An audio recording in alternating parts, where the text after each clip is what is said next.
Fala, galera do Razão Tricolor. Hoje, quinta-feira, dia 6 de abril. Fortaleza ganhou ontem bem, muito bem, graças a Deus. Soube sofrer no momento certo. A gente tem um pós-jogo falando tudo isso. O episódio do pós-jogo está no Spotify já hoje de manhã para você ouvir. Você que está dirigindo aí, quer botar no Spotify, nos podcasts da vida. Mas nós vamos falar isso pós o pós. Pós, vitória.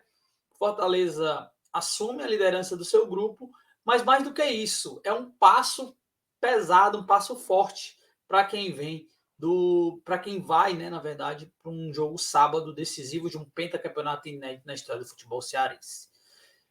Antes, nós estávamos entrando nessa semana com muita dificuldade, por uma eliminação muito dura da Copa do Nordeste, e agora a maré virou de lugar, e agora nós estamos bem, tão bem, calma, estamos bem, e focar geral lá no sábado. Mas vamos falar sobre mais isso e vamos falar um pouco sobre essa semana ou esses dias da semana que ainda restam até a grande decisão do sábado. Meu amado tricolor, você é minha razão, você é minha paixão. Seja bem-vindo a mais um vídeo aqui no Razão Tricolor. Nós já fizemos uma introdução mais ou menos do que você vai ver nesse vídeo aqui. Então, meu nome é Danilo Everton e eu fico muito feliz de você estar nos acompanhando todos os dias aqui no Razão Tricolor. Já chegou? Já deixa o like, já se inscreva no canal, já faz essa sua parte que a gente sempre tem que falar, porque às vezes a pessoa esquece mesmo da correria do dia a dia, mas estamos aqui para te lembrar também. Se você quiser apoiar ainda mais esse projeto do Razão Tricolor, tem 3 planos: Mosaico, Razão e Conselheiro. 3 meios de você ajudar financeiramente o nosso conteúdo a expandir-se ainda mais pela América do Sul, porque o próximo jogo da Sul-Americana é São Lourenço, lá na Argentina, né? Então, vai que, né? Mas vamos falar sobre o jogo de ontem um pouco, né? O jogo de ontem que um jogo totalmente dominante do Fortaleza. O Palestino teve 15, 20 minutos ali de muita pressão em cima do Fortaleza, mas uma pressão que o Fernando Miguel fez apenas uma grande defesa, né?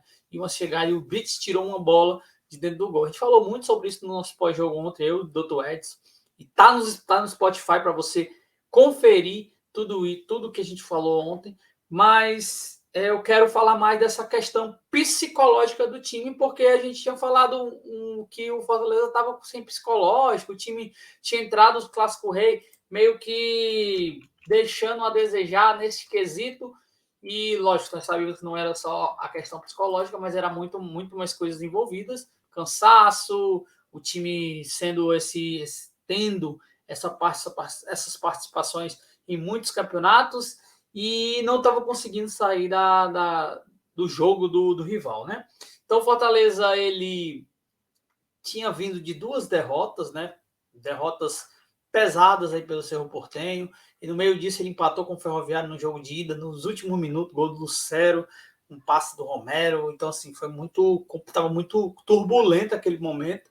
Fortaleza ganha de 4-0 do Ferroviário, ganha de 4-0 isso pelo Campeonato Cearense, ganha de 4-0 do Santa Cruz, ganha mais de 4-0 pela Copa do Nordeste 2 vezes, já na fase de quarta de final.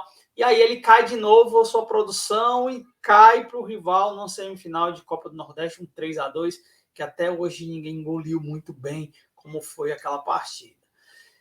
Aí ele enfrenta novamente o rival pela primeira partida e ganha de 2-1, fazendo um bom jogo, controlando. Se não fosse aquele pênalti mandrake que tivesse sido dado ali, o Fortaleza poderia ter saído com 2-0.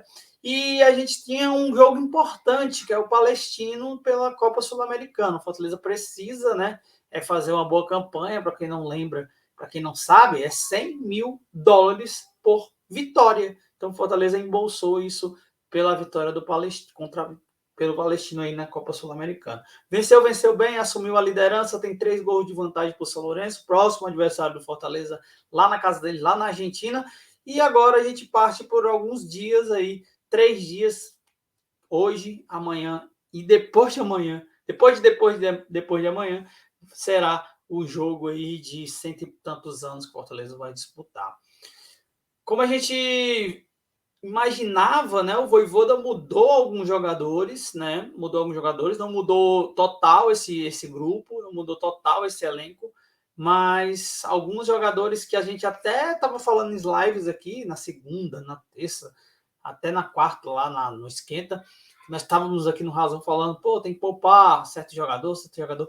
Não, ele foi com a zaga titular dele, a zaga, para mim, a titular hoje do Fortaleza, que jogou contra o Ceará. Ele foi com o Brits e foi com o Tite. Ele foi com o Carlos Alexandre, sendo esse cara do meio. Ele guardou, né? O Pacheco, ele guardou também. Botou o goleiro principal também, que era uma coisa que a gente estava falando que talvez não seja interessante. Botou o atacante principal, um dos atacantes principais, que é o Galhardo, autor de um dos gols da goleada ontem contra o Palestino. Então, o Vojvoda, ele fala antes da coletiva, na coletiva ali de começo de jogo, começo de jornada, ele fala para Paramount, ele diz assim, nós sabemos que temos um jogo muito importante, mas nossa cabeça tem que estar no jogo de hoje. E realmente esteve no jogo de hoje. Fortaleza foi dominante, Fortaleza mostrou um bom futebol, o Palestino não é um time bobo, ele não se encaixou. O Fortaleza conseguiu, na sua qualidade técnica, ultrapassar muito esse time do Palestino. E eu acho que o Fortaleza já sai muito bem com 4-0 aí. Mas tudo se converge, né, para sábado. E aí, para mim pegar esse mote do lado psicológico do Fortaleza, eu posso dizer que foi um momento importante, interessante, no qual o Fortaleza conseguiu pensar. O Vojvoda conseguiu fazer uma estratégia de ganha o primeiro jogo, ganha o jogo da primeira rodada da Sul-Americana, e agora tem uma estratégia que ele vai colocar em campo ali para sábado. Só para lembrar para você, o time que jogou sábado passado tinha Brits e Tite e Fernando Miguel. Os três estavam em campo, como eu falei. Tinha o Carlos Alexandre, tinha o Galhardo. 5 jogadores em campo. Os outros 6 são aqueles reservas que sempre entram, sempre jogam, né? O Zé, o Dudu, o próprio Crispim, 3 ali no partido mais de trás da jogada. O Caleb sempre é um titular, meio reserva, assim, não pode dar pra gente ver. O próprio Guilherme volta a entrar de titular no Fortaleza pela Sul-Americana. E o Pikachu também, que sempre entra. E aí ele fez questão, o Vojvoda, de colocar os seus principais jogadores para o segundo tempo. E aí eu tinha uma atenção para a última alteração, que foi a do Tinga com o Dudu. Por que ele colocou o Tinga? Porque o jogador profissional às vezes não precisa ficar uma semana inteira sem fazer nada, né? Ele colocou o Tinga, ele colocou o Hércules, que é sempre um cara que joga, não colocou o Sacha, né? Mas ele colocou o Pochettino, ele colocou o Lucero e ele colocou o Moisés. Desses 5 que entraram, 4 jogaram titular na partida passada contra o Ceará. Então a gente viu que o Vojvoda já tem mais ou menos esse time titular na cabeça dele. Ele tem também a consciência e a inteligência de saber que esses caras aí são os caras que mudam realmente uma partida, que estão mais entrosados e etc. Então, esse jogo do Palestino, apesar da goleada, que poderia ter sido muito mais, no primeiro tempo a gente morreu de perder gol, a gente falou isso ontem no pós-jogo, mais que isso, mostra o quanto que o Vojvoda tem esse time já meio base na cabeça, né? Apesar dele ter trocado tanto, foi numa linha de 3, foi num 4, numa linha de 4, durante toda a temporada, o Vojvoda sabe que esses caras aí é que são os que estão melhor prontos nesse momento da temporada, em abril, para decidir um clássico rei, decidir uma final de campeonato cearense. Então, se a gente olhar, facilmente a gente acha as situações de jogadores importantes que estavam no banco e o Vojvoda fez questão de colocar. Não, por que não colocar outros jogadores, do Samuel? Por que não colocar outros jogadores ali no jogo? Já estava meio que decidido, 2-3-0. Por que não colocou o Romero? Por que não colocou o Romarinho? Por que não colocou esses caras, Vojvoda? Então, acho que o Vojvoda já pensou ali no que ele precisava não é reconstruir, mas reforçar a construção que ele já tinha feito no sábado, e ele colocou isso, na minha visão, no jogo contra o Palestino.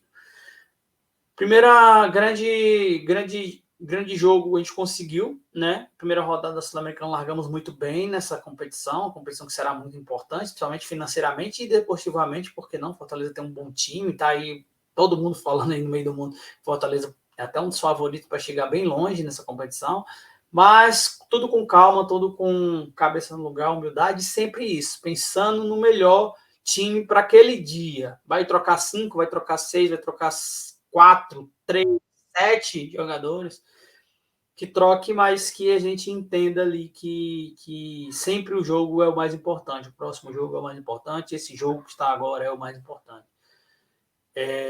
O Vojvoda mostrou que ele não priorizou nem a Sul-Americana e ele nem priorizou o Campeonato Cearense. Eu acho que ele fez uma mescla perfeita e a estratégia do Vojvoda surtiu efeito e comprovadamente surtirá mais efeito ainda, dependendo daquilo que acontecer no sábado que vem, né?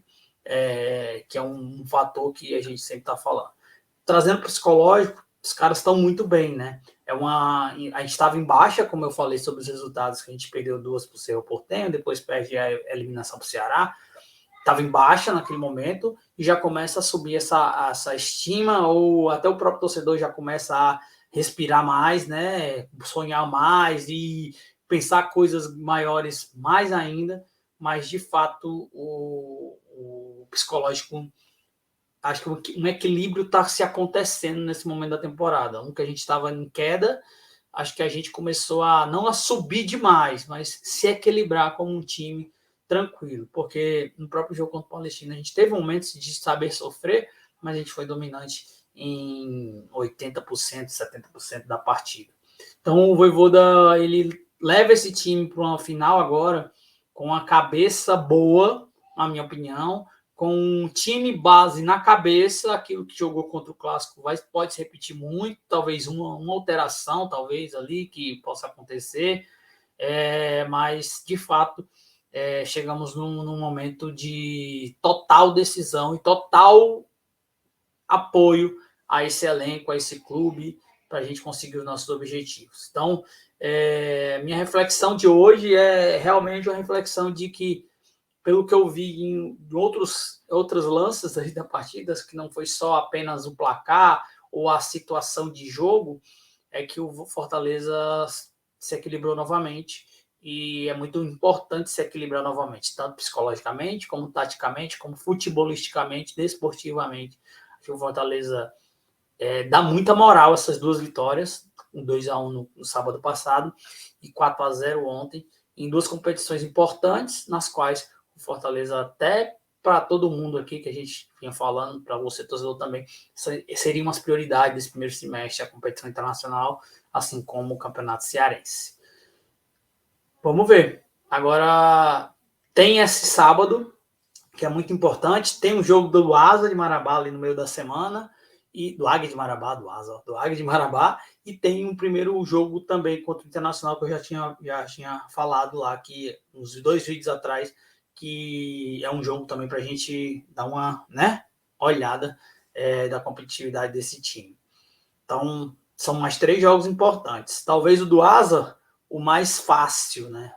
Podemos dizer assim, mais fácil, mas uma partida que vai ter que dar tudo no sábado, dar uma revezada ali na quarta-feira, Deus quiser, sábado a gente sai campeão, dá uma revezada na quarta-feira e vai forte contra o Internacional para a gente começar com o pé direito também no Campeonato Brasileiro. Acho que esse momento agora é para a gente ver esse equilíbrio psicológico, desportivo, futebol e jogo que o Vojvoda tem implementado nesse elenco, e dá para a gente perceber que ele achou mais ou menos um time aí que vai ser, pelo menos vai ser um time que a gente vai conseguir contar na cabeça ali, ou decifrar, ou recitar com mais facilidade nesse momento da temporada, tá bom? É isso, deixa o like, se inscreva no canal, acho que é o que eu quero falar para você, apoio incondicional, esses dias é positividade, vão vender até o PC por Center 1, vão vender, mas não peguem corda, tenha calma, respirem, bebam águazinha, suco de maracujá, que tudo vai acontecer até sábado, mas sábado a gente tem que estar firme e forte, elenco, diretoria, jogadores e torcida, que isso é importante, tá bom? Vamos por mais. E tá chegando esse mais. Tá começando esse mais. A cada dia a gente avança por esse mais. Então, aquieta aí a periquita. Vai dar certo, tá bom? Vamos embora. E boa quinta-feira para todos nós. Tchau, tchau.